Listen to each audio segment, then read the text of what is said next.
Welcome to the Gay Buddhist Forum, where teachers from all schools of Buddhism offer their perspectives on the Dharma and its application in modern times, especially for LGBTQI audiences. These talks are offered freely to the world and made possible by appreciative listeners. If you would like to support our efforts to share the Dharma with underserved audiences, please visit gaybuddhist.org. There you can donate, find a list of upcoming speakers, or enjoy many hundreds of these recorded talks dating back to 1996. Now we generally go around the room and introduce ourselves. And we also ask if there's anybody here for the first or second time so that we can introduce ourselves to you and feel welcome. I'm Bill, here for the first time. I'm Roger, second time actually sitting. I'm Peter. My name's David. I'm Kay. I'm Marvin. I'm Mike. Yes. I'm Carl. I'm Jerry. Andre. Roger again. Roger. Eric. Henry. Jim. Richard. Andreas. I'm Shumpin. I'm Ray Daughter. George. Jim. Eric. Paige. Jack. Michael. Peter. Richard Azzolini. James. Thomas Waldo. Cliff. Totoro. I'm Brian. I'm Roy. I'm Jerry Jones. Gary. Glenn. Eric. I'm David Lucaco. And I'm Paul Winternitz. So we'll have a discussion for about 45 minutes and then we'll have social half hour out in the lobby. At 12:30 people will meet to have lunch if you want to join. And, Paul will tell us what the videos are. Okay, well, I'll get to the video. Peter told me just a moment ago that I was going to introduce myself, which is, I don't know exactly how to say that, but unlike many of the other people here, I have very little formal training. I haven't studied with a lot of people. My only formal training was a 10-day Vipassana with Goenka about 5 or 6 years ago. But I do meditate a lot at home. I realize this is maybe in 2004.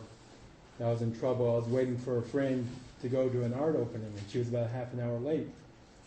And so I meditated, and she got there, and she apologized for being late. And I said, well, you know, you shouldn't apologize if I'm going to enjoy the wait more than the opening. Once I caught on to meditation, I truly loved it, and to do it many hours a day, it wasn't a discipline, it was just something I really enjoyed to do. So I guess that's my introduction. I was raised an atheist. I'm all over the field. I would say, if you want to put me in one category, I would say I'm closest to being a Christian mystic, but I love the Hindus, the Buddhists, the Sufis. I love them all. T-shirt I might make one day would say, so many churches, so little time.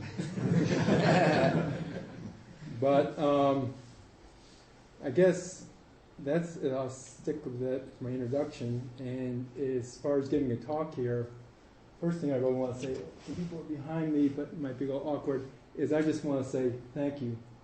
Thank you to all of you. I've been a member of the Sangha for about 5 years, and it's meant a lot to me. I really appreciate it. There's always competition on Sunday morning. Should I go to Mass? Should I go to Buddhism? But I love it when I come here. And one of my first spiritual goals was to love myself. I said, wow, what a nasty thing. You know, couldn't I just have a spiritual goal of like going to the Himalayas and standing out in the snow naked or something and chanting mantras? Or, you know, someone else, you know, taking care of the AIDS patients in Africa. No. My spiritual goal was to stay at home and learn how to love myself. And part of the part that I had is sort of me getting a heart to love myself was truly accepting with as little judgment as possible myself being gay. I grew up in a very conservative town in Kentucky. I remember when I first told my parents I was gay, it was over the phone. I knew it wasn't the best, but I wasn't going to see them for a while. I knew it was really important I tell them, right? So luck had it, it was a conference call with my stepmom and my dad. And, we were chatting about politics and weather. In my family, we just don't do emotions, we talk about everything else. So I said, hey guys, I got something to tell you. Pause. I said, I'm gay. Long pause. And then my stepmother said, oh, Paul, how is teaching going?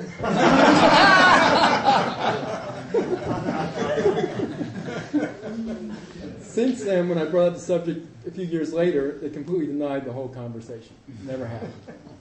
So that's sort of what I was up against. They're beautiful people. They just have a different viewpoint on things.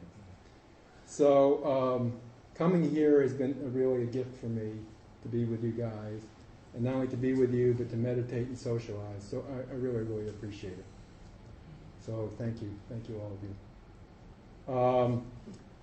The talk that I'm going to give today is really, it's the story of my last 6 years of my life. It's not my external story, it's my internal story. I was raised an atheist, just sort of living a normal life. About 6 or 7 years ago, I can tell you how it started. Maybe I can start with the first slide. I'll back up for a second. These slides that I'm showing are part of a book I've just finished writing. The title of the book is called From the Fire, The Story of a Spiritual Pilgrimage in My Apartment.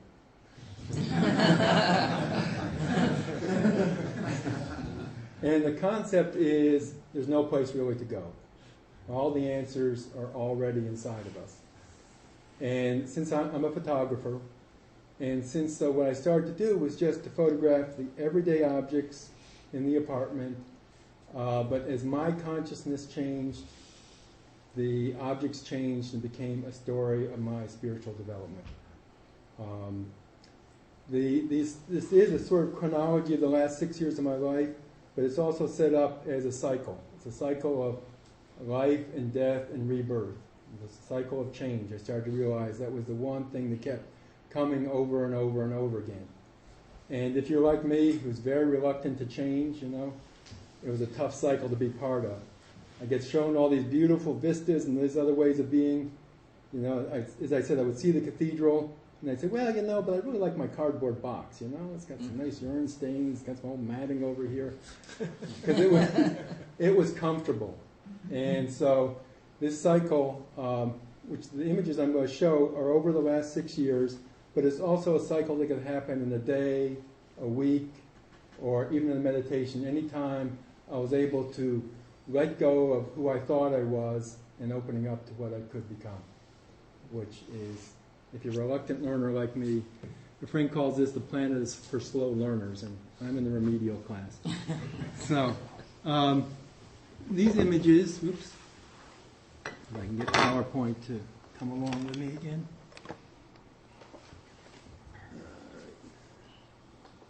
Okay. Everybody see? Am I not in the way? Okay. This is me. I'm also in my apartment. And this is, I guess, a symbol of it starting, which is about 6 or 7 years ago I started to have some powerful spiritual experiences. I wasn't looking for them at all. What happened is they had some chronic pain from a motorcycle accident, and a friend brought over some pot. I hadn't smoked for a while, smoked some pot for a while, and all of a sudden I said, well, I feel like I can do Tai Chi. I feel that'd make good for my legs. I started doing Tai Chi. I knew nothing about Tai Chi, but all of a sudden this energy was coming through me, and I was doing Tai Chi. I said, this is fantastic. So I started to do Tai Chi. I was hooked on Tai Chi. The pictures don't necessarily reflect it, but anyhow, I'll just leave this image for. So I loved it. I got deeper and deeper into it and was attracting all this beautiful energy to myself. And then what happened is, words don't really describe, but then the next thing happened is I learned if you're a bright light, it also attracts the darkness. So I started getting haunted by some really dark stuff that, among other things, was telling me to commit suicide, etc., voices in my head. I work in mental health. It's like I was going over the edge. I was becoming a schizophrenic with suicidal ideation. I found someone who could help me with prayer, So I really started to pray.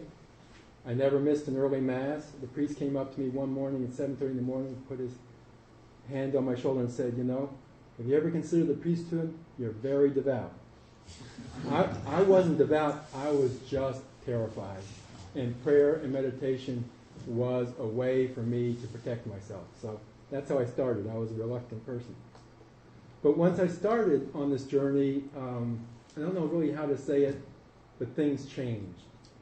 I was normal life, but things started to have a deeper meaning for me. Even everyday things. This is sort of an opening to the door of a deeper meaning in life. I don't like to say it, sounds a little pompous saying I was hearing a call, but I was hearing something that I can't say for most other people, but I had never heard before, and I was going to try to follow it. It beckoned me to sort of enter into this other world, and I was very, very enticed. This is all during the Tai Chi period.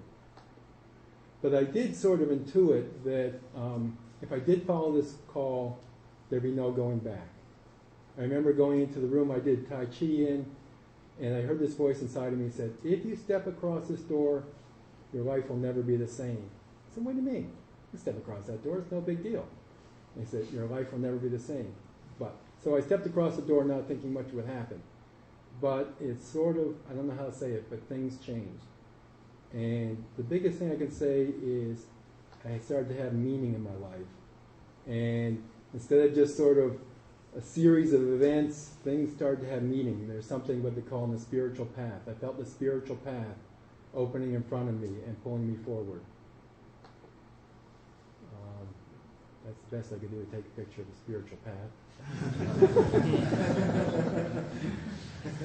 But I guess it sort of works.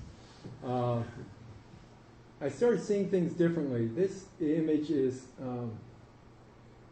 especially light and shadow and dark had a different meaning for me. It wasn't that I was seeing visually. I was starting to see things.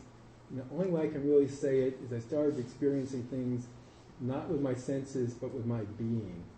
It was like I was experiencing things with the being. And the simplest thing, like light and dark on the curtains, would just send me. It was the most amazing thing. And these experiences just kept coming and coming. And it wasn't even I was looking for them. I walked down the street, and even an ordinary thing like a tree was just no longer ordinary. I was stood in awe of it. No trees in the apartment, so. But they all seem to be, as I said, leading me to another way of perceiving the world. And all this time I thought maybe I was going crazy. Who knows? I work with schizophrenics. I know the signs. And I said, all right, here you go. You're going to get medication. But then also at the same time I was reading avidly about past cultures and how a lot of them really did have a spiritual dimensions. The ancient Greeks in particular, were deeply mystical. What have we done in our culture is we've only taken the rational part. Pythagoras, the father of modern mathematics, said it's amazing, a rock, a tree, everything has consciousness. But I was reading everybody, and I was saying, okay, maybe I'm not crazy. Maybe it's just another way to perceive the world. It was very compelling.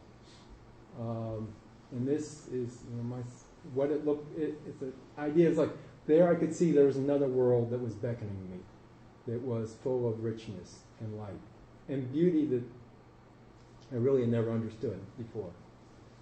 But I saw the light. It's like most relationships. You start off first time, everything's great. All the relations, all sunny and fun.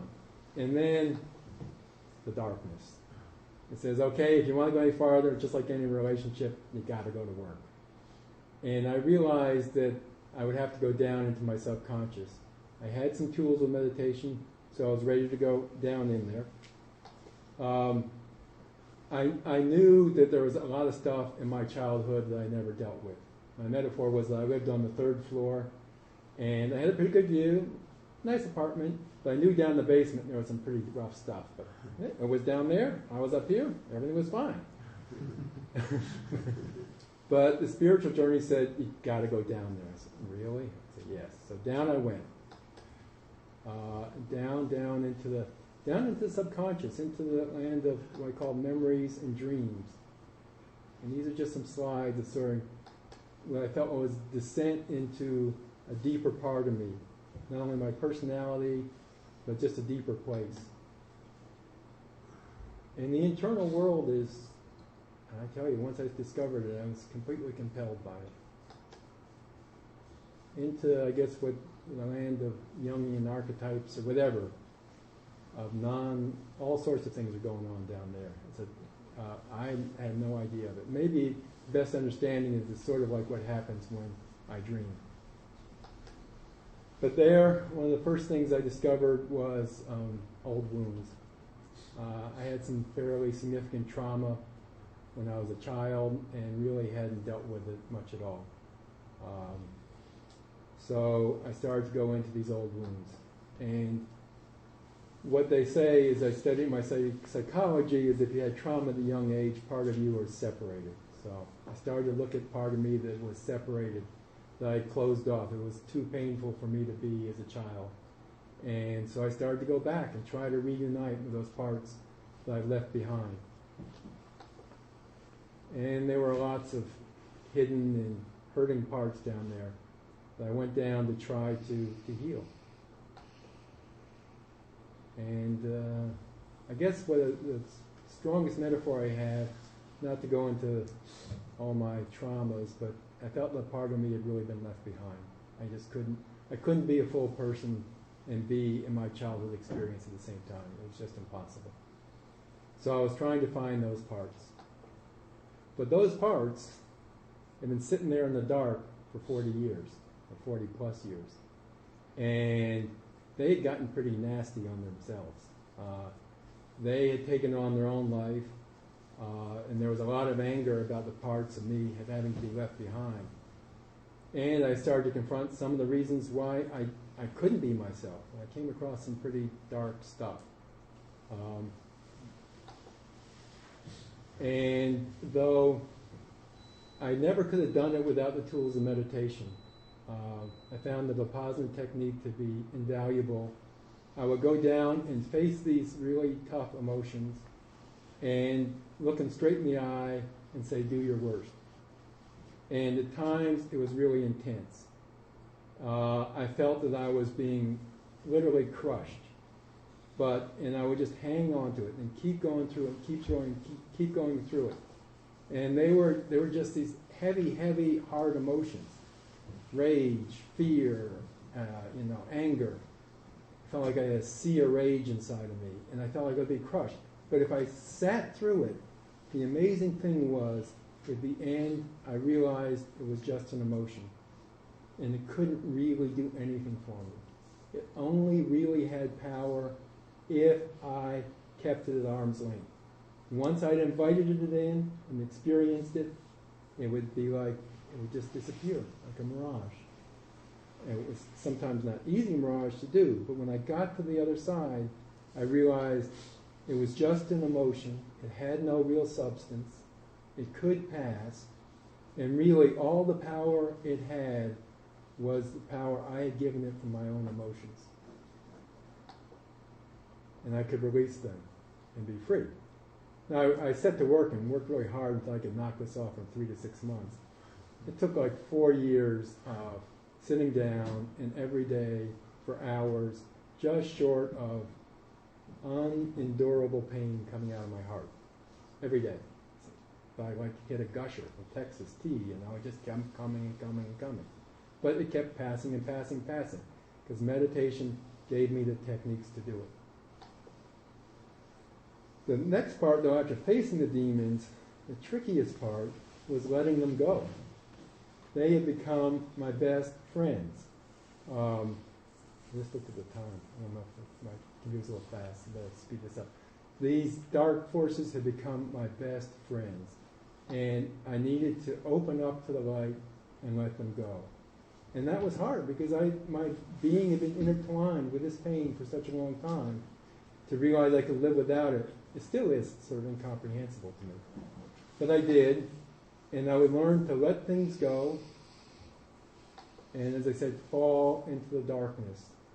And this was the scariest, to let myself fall into the meditative darkness, letting go of who I thought I was, and opening myself up to any possibilities of who I might emerge on the other side. Because for me, all pain is preferable to change. And the hardest thing to do was to change. One of the things I discovered in there was what I called the prison of good.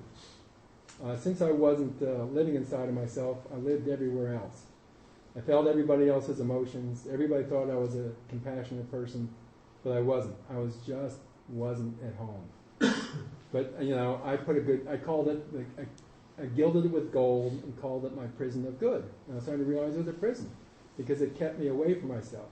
But everyone else, oh, he's such a good guy, such a good guy. It was nothing to do about goodness. It was just I was living other people's lives instead of my own, and I was afraid to go home. So I started to bring myself home in the meditation. I started to, as our culture doesn't talk about it, started to invite my soul, as Walt Whitman said, to come back to me. And it started coming. It was the most amazing experience. My soul started to come back. I could feel it returning from where it had been banished, where it had been left when I was a child. And it kept returning to me. And it started to grow. And I was, and it started to, I guess, the picture of the slide is my spirit and my soul started to reunite. And I felt something so beautiful inside of me that I hadn't felt for so many years, since I was a very young child.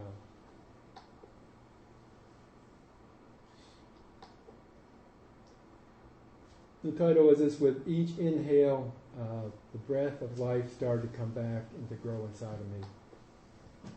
And it kept forming and forming, and started bringing myself, as much as I can say, I'm not there at all, but my goal is to be fully here in this world.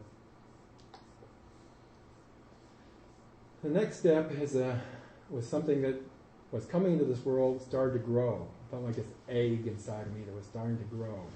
And there was something deeper than my personality that was growing inside of me. Call it my being, whatever it is.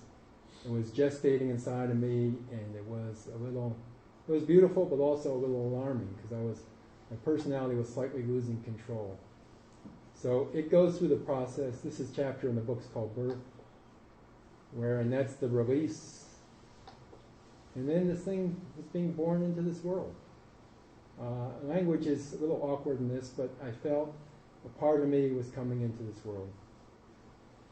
And I let go of it, and it's all because you let go of the old patterns, and then something new can happen. And I said this has happened over and over again. It happened a day or a week.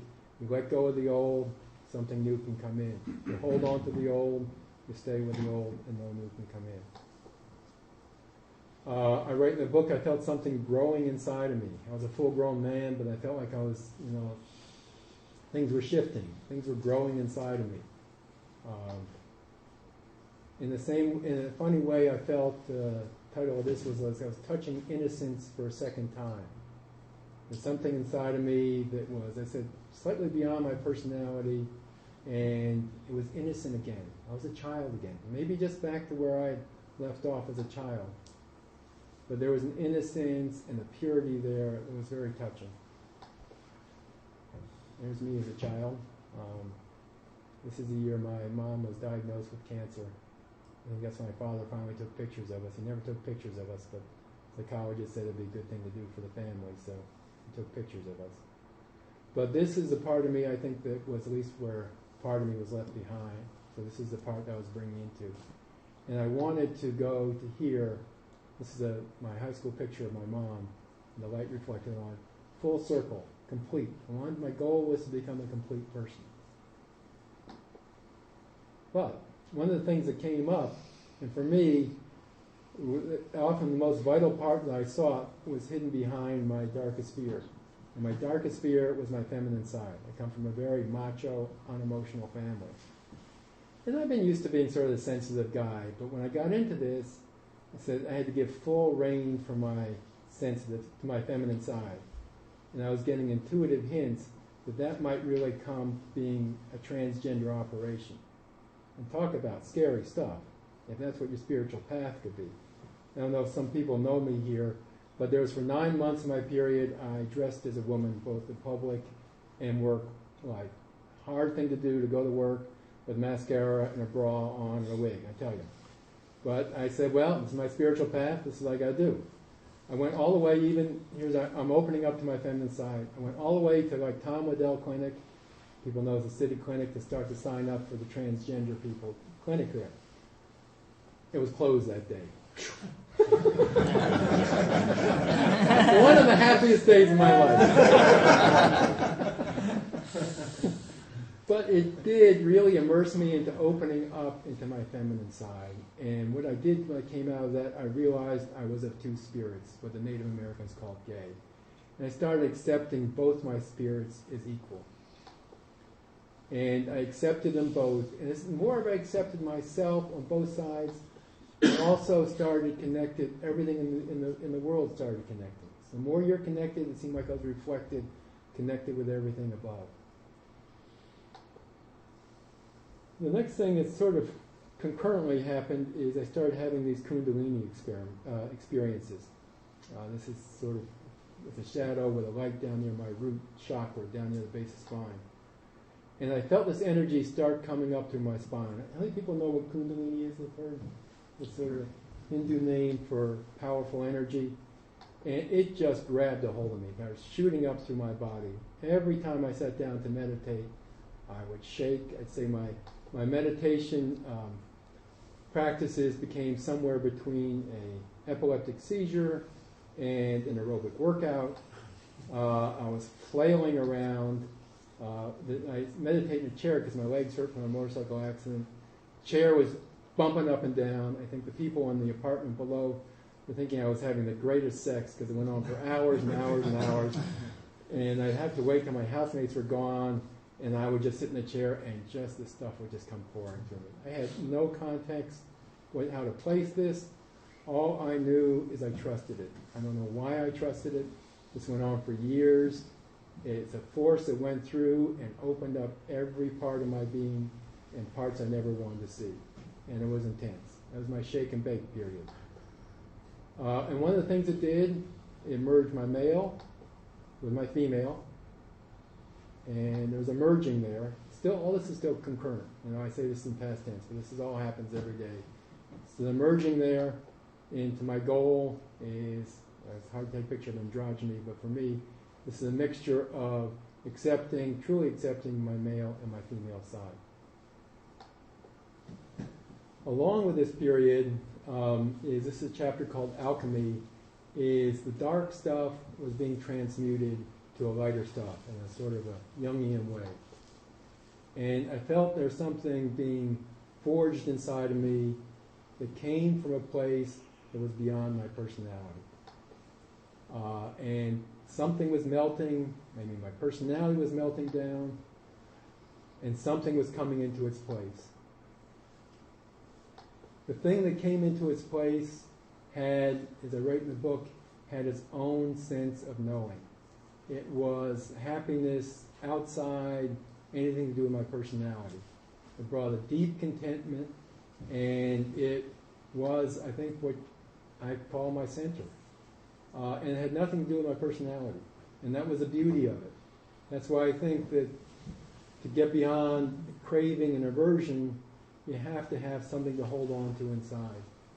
My analogy when I was a kid, we used to have this dog we used to throw a ball for, and half the game was trying to pull the ball out of the dog's mouth because it's a boxer with big teeth, you know. Then some smart kid went to the house, got a dog biscuit. Oh, he drops the ball immediately. And so for me to drop all the cravings and version of my personality, I had to get something inside of me that was just much greater and gave me the fulcrum point to want to drop my personalities, all my parts of my personality that I'm deeply beholden to, but just caused me no end of trouble. My meditations then even started taking on a deeper aspect. Well, I don't know, another aspect. My consciousness could start to expand, and it could expand way beyond my body and into the universe. It seemed like it was beyond, there was no limit to where I could travel. I could travel in my consciousness anywhere. I didn't indulge in this because my goal was to try to be in my body. Some people struggle to go up. My struggle is really to be present. But because this is sort of my idea of leaving the earth, and this is supposed to look like a not so great slide. But anyway, leaving the earth into other worlds, into vastness that you could never understand. I could never understand. And it was the consciousness. I mean, it's written about, in all native cultures about journeying with your mind. But I'm a suburban kid, a suburban white kid, and I didn't know anything about journeying into the cosmos, but it was happening. And there was no end to it. But the cosmos I was traveling into was not the one I learned about in 8th grade science class. It was people, I don't say people, there were other beings out there who also called it home. And the most amazing thing about these beings is that their world and our world are just separated by a space as thin as thought.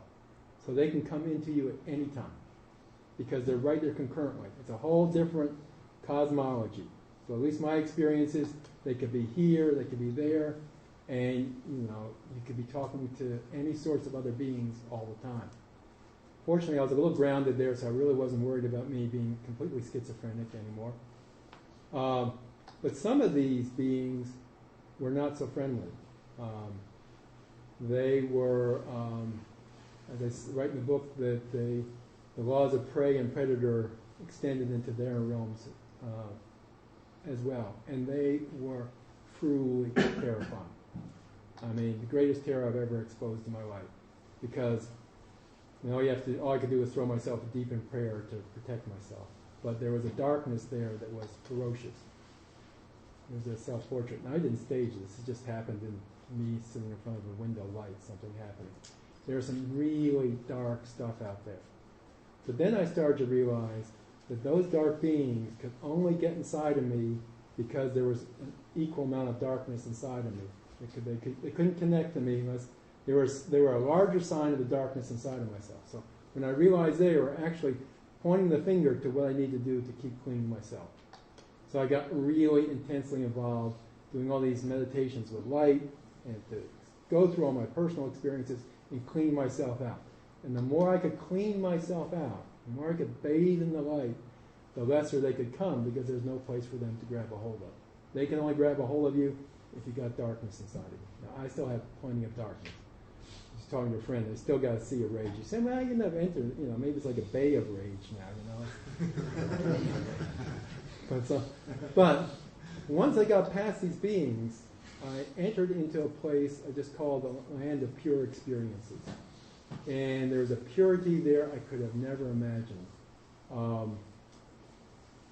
The way I first discovered I was doing this Tibetan meditation about my birth, and I asked what was before this, and before I knew it, I was in this vast darkness, and I wasn't afraid because everything was already in its perfect place. And from there were just experiences, I don't know, what the Christians call heaven or nirvana, or just these absolutely beautiful places. And the concept of love and universal love were forces I could engage with, forces I could learn from, forces that could help me. They pulled me onward, but probably more appropriately inward, deeper into my own heart. And there's always a darkness and the light, but deep into my heart, this is what I call the heart of compassion inside of me. And after the heart of compassion, well, then everything dissolved, form dissolved. Everything just became energy. And that's me with my wig, going into rapture, until everything was just pure awareness. And after the pure awareness, I felt in my heart a love that would have no beginning and have no end. I mean, I remember when I first started learning about Hinduism and Buddhism, I knew Christianity was about love, but I realized almost all religions, the greatest commonality comes down to love. And yet, even as great as the love was, beyond the love, beyond the light, there was this vast darkness. a vast, pregnant darkness, as the Buddhists call it, that is beyond and probably unknowable to the human comprehension. Definitely beyond my comprehension. The most amazing thing is that all of this is inside of me, and I assume all inside of everybody. All this stuff is contained within us. We are our vast internal beings. There was the transcendentalist, blanking on his name, who said, what lies before, Emerson, what lies before or what lies after pales in comparison to what lies within. And there is vastness inside of us. And it's incomprehensibly beautiful. So this is coming back through what I call a portal towards this world, taking shape and form into consciousness, returning. I took this picture, I said, hey, cop ball, isn't that a little over dramatic, you know? But, you know, my intuition said put it in, so I put it in. Okay. And then you have this, you know, I've been fortunate to have a bit of light inside of me that I carry with me. It's not always there, but it's a reference point that's outside this external world. And I returned back to this world. And I still live in this world, but I brought something inside of me that knows that I'm greater than my personality, and my beingness is greater than my personality. And the most wonderful thing is it's brought meaning into my life. And when you have a sense of meaning, you are able. Viktor Frankl, who endured the concentration camps, said if man has meaning, you can endure and learn from almost everything. And I'm in deep agreement with that. So, that's the end of the PowerPoint. So thank you.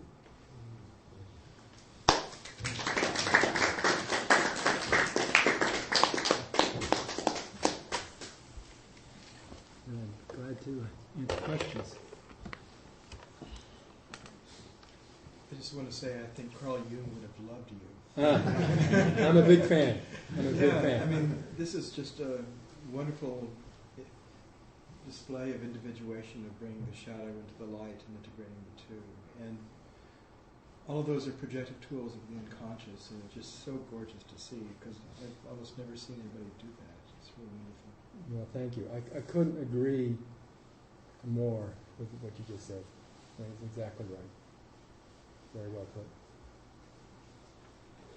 Yes. Oh, thank you. Oh, you're Thank welcome. you. I just have 3 short questions. Sure. 3 short comments. Uh-huh. I just think this is fabulous as far as you sharing a very deep part of yourself and having the courage to be so potentially vulnerable. Yeah. And the second is that I'm just really touched, and it gives me momentum to get into that dark side, which I always thought was, chronic depression. I always thought it was like not a gift at all. But after hearing what you shared, just thank you. Well, you're most welcome, and I wish you the best with going into the darkness. It's not easy, but the rewards of facing it, I found, are, for me, been very helpful. As far as being so open and vulnerable, I was involved with this writing group a little bit, and I gave them my text to the book, and they said, "You're saying that? You're telling everybody everything?" You know, it's like, well, I guess so. I don't know how else to operate. I just go. I mean, I was reluctant at first, but once I started doing it, I just tell the whole story and let it be. Any other questions? I want to thank you for the reminder that the universe will be found in the seemingly trivial. Yes. That's the biggest gift. I mean, there's really no place to go. I mean, The photography is really, really well, thank you. Is that, you know, everything is right here. It's all about changing yourself, and when you change yourself, everything changes. And I love to travel. I used to love to travel, and I haven't traveled that much just because I'm so consumed by my own apartment. Yes. Well, proof said that true journey is not visiting new landscapes, but seeing with new eyes. Perfect. Can I put that in the quote in the book? Yeah, it's exactly right. It really is. Yeah. How long was your Kundalini experience, and do you have episodes of that still? I've got it sort of reined in currently, but it can happen anytime. It would happen over about a period of 4 years. And it was fine in the apartment, doing it at home. I also go to this Hindu woman, Amma. I don't know if she's actually in town today for the next few days. And when it happened in public, you know. And it's sort of okay to do it in your room by yourself, but when you're shaking like this and everybody's looking at you.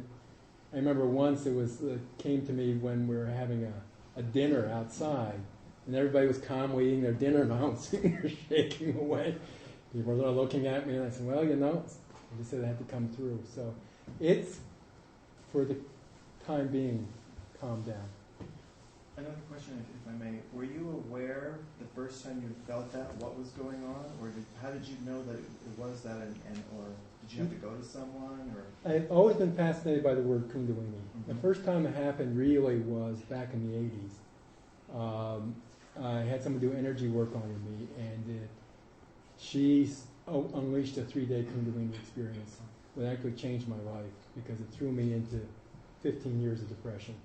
Because all that childhood stuff came and hit me all at once and threw me into depression. A week or two later I knew it was Kundalini.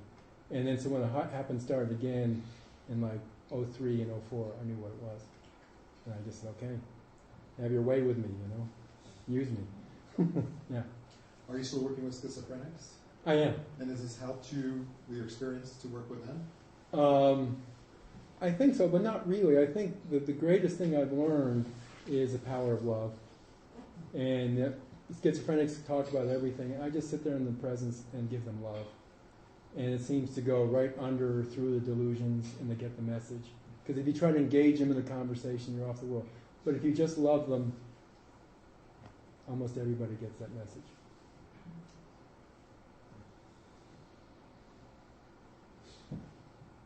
Any questions? When is your book coming out? Well, it's written. I have a copy right here somewhere, but I'm in seek of a publisher right now.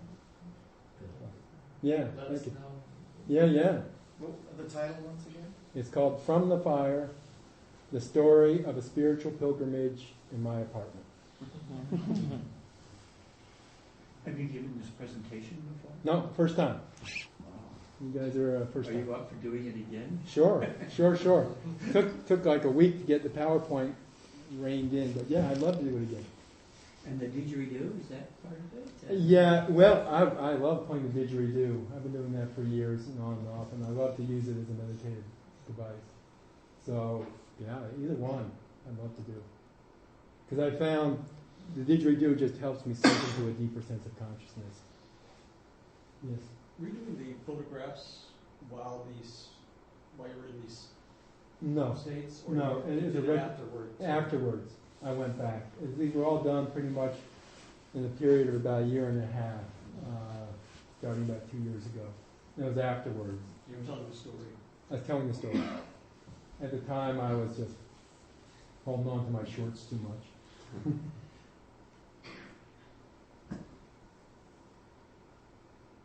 I'm curious about the technique in doing the pictures.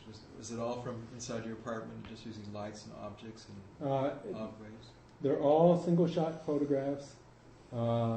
Most of them, I have to figure out, about 70% are just as I found things. About 30% I sort of set things up.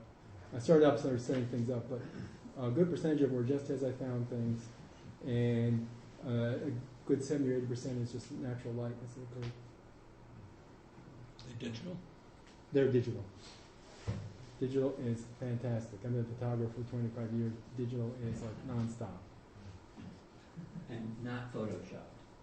They're photoshopped as far as I never combined images, but I changed color or texture or contrast, but I didn't ever add or anything like that. Yes. I was wondering if you talked about really strong experiences as a youth, and I was wondering it was just sort of like a general kind of thing, or were there specific things that caused you great distress? There were some specific things. There's some general things, how my psyche was set up, but also that my mom passed at a young age. And when she did that, my sister, who was, my older brother was away at home, my sister sort of bonded with my father. So, and my sister had been my best friend up to then. So I said, hey, Mom's gone, but you're here. And she basically said, fuck off. I'm with Dad. I can't take it. She had to take care of him. I became Dad's caretaker, and I was alone at a very, very young age. And lost, my mom, who was a truly wonderful being. And there were some precedents before that earlier age that had sort of set things up for all this to happen. But it threw a monkey wrench in. Well, I used to think it was just pain, but it was. And my father was a really angry guy. So between the love I got from my mom and I did some meditation about, Dad, what's your gift? The psychic told me just to ask him what his gift is. And his gift to me was pain and suffering. Thanks, Dad. But what it was, and combined with my mom's love, if it had just been his, I would have just been a bitter person. But combined with her love, it actually made me a more compassionate person. I did all of a sudden get the Catholic thing about suffering. The Sufis say suffering is the quickest way. If you suffer, you become more compassionate, It deepens your heart. I was just going to add on to that. You claimed, or you sort of said that you were a lifelong atheist. No, I was raised an atheist. Oh yeah, It doesn't sound to me like that. It sounds like you've always been on a spiritual kind of. Well, if you'd asked me, 10 years ago, I would say, yeah, I wasn't even concerned with anything spiritual. I wasn't even any interest in it. Oh, now I'm just 100%. Now I'm working as a chaplain over at San Francisco General. I'm about as far as an atheist you can be now. Yes. So how did you keep making references to Catholicism? How did you make that connection? It was the closest church, and when the darkest things were coming after me, I went for cover. And I learned to truly love it. Just truly, truly love it. I go to a Latino Catholic church, 700 Latinos, standing room only, and me. And part of the benefit is I never understand the Mass. I always recommend going to a Mass where you don't understand the language. I went to an English Mass and it was nowhere near as good. I knew I truly had graduated from this Latino church when I was cross-dressing. This church gave me a lot of gifts. I didn't want to go back because I'm poking a finger in their eye. So then I started going to early Mass or late Mass, and I started going to regular Mass. And the culmination happened 2 years ago on Easter, where I did the whole 5-day Easter thing, right? Cross-dressed the whole thing, sitting with the church elders. The last day, Easter Sunday, I usually sit in the back, sat right in the front, and with everybody. And at the end of Mass, the director of the choir came over and she said, you don't have to sit in the back. You can always sit up here in the front row. And these are, highly Catholic, highly Latino people. And I was so touched. So that's why I felt like they were much better than my family. They were wonderful about that issue. Yes? I was just wondering if you could say something about your understanding of mysticism, because you said I probably must identify as a Christian mystic. Yeah. I'm very fascinated with mysticism, so what's your understanding? What does it mean to you? For me, mysticism is direct experience with something that's unknowable or beyond. Religion, I think, gets in trouble because it's dogma, it's some secondhand experience, and you're taking it on faith. A mystic is when you experience it directly. And when you experience it directly, there's no need for faith anymore. It's just it's a reality as much as this chair is a reality, and it's a truly beautiful thing. How do you get it to happen to you? I don't know. One of the ways I do know that can make it more prevalent is to be around someone who's enlightened or more enlightened or highly charged. When I'm around someone like the Dalai Lama or Amma, their presence and their spiritual charge comes into me. I don't listen to those words. I just like to be in their presence. And the vibration of their presence changes the vibration of my presence. Otherwise, I don't know. Meditation can do the same thing. Prayer, all that stuff can make it happen. They say, you make things happen, but the ultimate, it's grace on the other side if the door is open for you. You can't make the doors open. And why it happened to me, I have no idea. Paul, will you be available during the social half hour? It'd be my pleasure. Great. Thank you.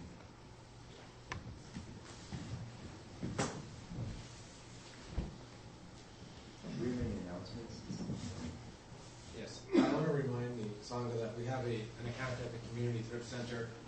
It's 623 Valencia between 17th and 18th, and it's painted various shades of Pepto Bismol pink. You cannot visit.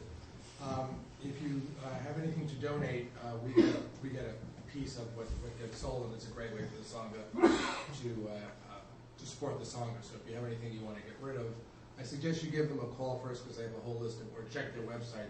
They have a whole list of things they don't take, but we've been averaging about $300 a quarter, so it's been really helpful.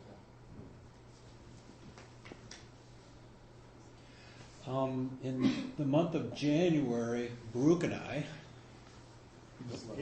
was there, the guy that was there, and I are going to offer an introduction to meditation class for people that want to kind of, even if you're not a raw beginner, but if you just want to kind of go over the basics of meditation. We're going to do a 4-week course for the 4 Thursdays in the month of January in the evenings. So if you're interested in that, and I'll make another announcement later on during December, but if you're interested in that, see me or Baruch, or feel free to email me. My name's David Lewis. I'm on the list, and we'll put you on the list and send more information as things develop. Where will it take place? In the city? At this point, yeah, in San Francisco, not here, but probably, I think we have a community center in Diamond Heights.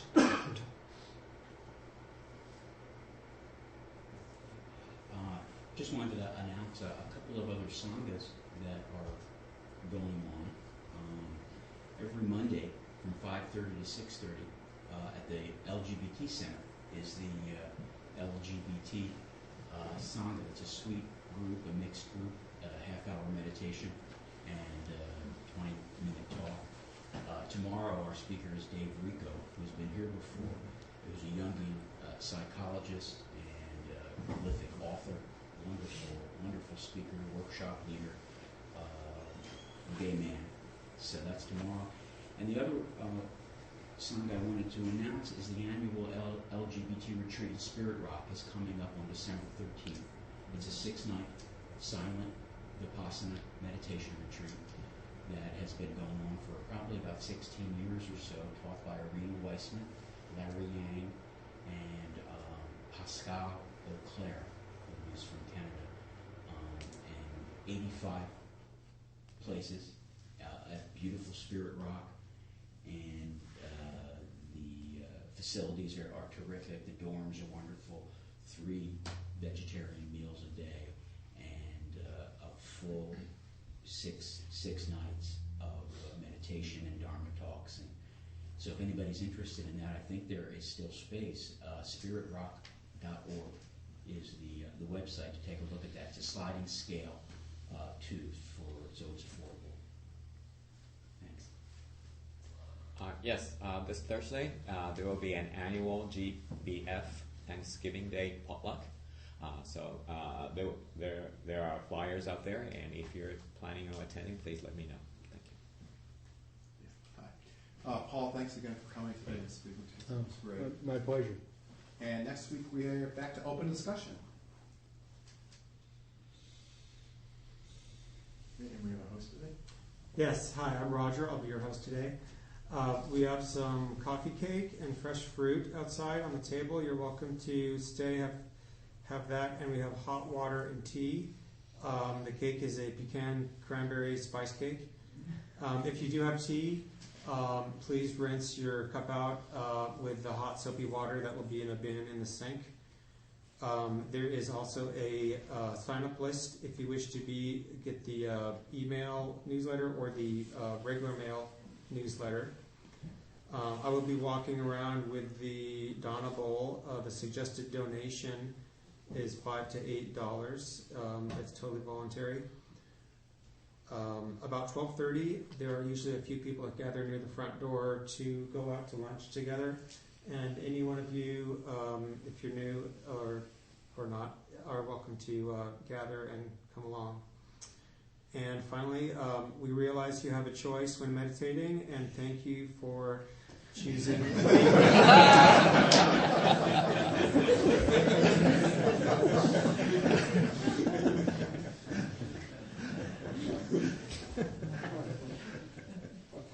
do you want to lead us out with the dedication there? Sure.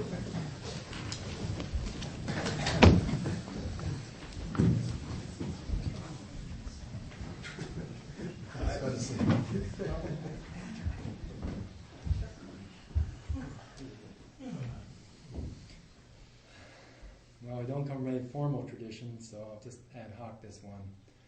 I just want to thank all of you for being who you are. I know, at least for me, being human is not the easiest experience. And I wish you all the best in dealing with this human experience and finding the beautiful love that's within all of us. Thank you.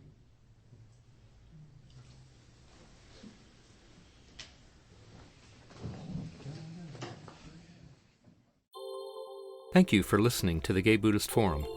If you would like to hear several new talks per month and be notified of upcoming speakers so you can participate live, please subscribe to this podcast, like us on Facebook, and join our mailing list by visiting gaybuddhist.org.